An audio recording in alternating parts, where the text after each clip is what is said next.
চৰকাৰ নিষেধাজ্ঞাৰ পাছতো ৰাজ্যত অব্যাহত আছে সুদখোৰৰ সন্ত্ৰাস। ঢেকিয়াজুলিৰ শিঙৰিত সুদখোৰৰ আক্ৰমণৰ বলি হৈছে বিদ্যালয়ৰ কৰ্মচাৰী। প্ৰহৃত কৰ্মচাৰীজন হৈছে শিঙৰি উচ্চতৰ মাধ্যমিক বিদ্যালয়ৰ শান্তিৰাম গৌতম। জীৱন সূতাৰ নামত সুদখোৰৰ পৰা শান্তিৰাম গৌতমে লৈছিল ৭০,০০০ টকা। সন্তানক পঢ়ুৱাবলৈ ৫ টকা সুদত লৈছিল এই ধনৰাশি। সুদৰ টকা তথা সুদ পৰিশোধ কৰাত পলম হোৱাত শান্তিৰাম গৌতমক আক্ৰমণ কৰে। শৰীৰৰ কেইবাটাও স্থানত আঘাতপ্ৰাপ্ত হৈছে শান্তিৰাম গৌতম। হাস্পতালত চিকিৎসাধীন অৱস্থাত আছে বৰ্তমান কৰ্মচাৰীগৰাকী। ইতিমধ্যে আৰক্ষী থানাত এজাহাৰ দাখিল কৰা হৈছে। সুদখোৰৰ বিৰুদ্ধে আৰক্ষীয়ে আৰম্ভ কৰিছে তদন্ত।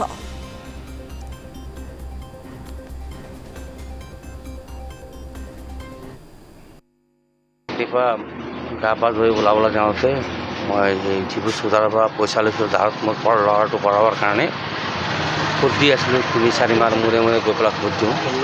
ৰাতিপুৱা আহি পেলাই ঘৰত হুলস্থুল কৰিলে যাহা তাহা গালি পাৰিলে।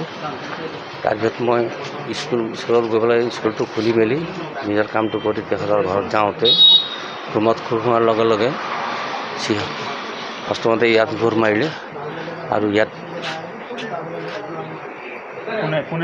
এইটো জীৱ চোতাৰে তেখেত এনেতো তিৰ বেপাৰী হয় আৰু সুদত টকা দিয়ে। আজি শিঙৰিত এটা দুৰ্ভাগ্যজনক ঘটনা ঘটিল। আমাৰ দাদা শান্তিৰাম গৌতম শিঙৰি উচ্চতৰ মাধ্যমিক বিদ্যালয়ত ৪ৰ্থ শ্ৰেণীৰ বৰ্গৰ চাকৰি কৰে। তেখেতে জীৱন চোতাৰ উৰ্ফ জীবু তেখেতৰ পৰা সুদত টকা ৭০,০০০ লৈছিলে ল'ৰাক পঢ়াবৰ কাৰণে। তেখেতে কিবা কাৰণত সুদটো ৩-৪ মাহত দি আছিলে।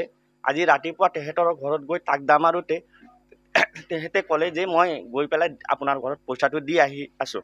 তেখেতৰ ঘৰত যোৱাৰ লগে লগে তেখেতক মাৰধৰ কৰি দাৰে ঘপিয়াব বিচাৰে আৰু তেখেতক আঘাতপ্ৰাপ্ত কৰে।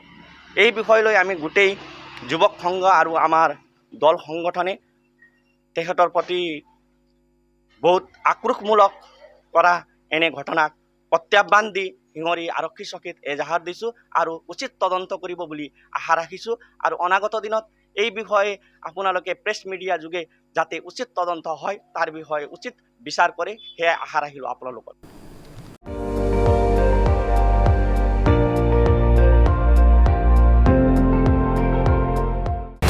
আপুনি চাই আছে ND24, সৰ্বশ্ৰেষ্ঠ নহয় সৰ্বোত্তমৰ দৌৰত।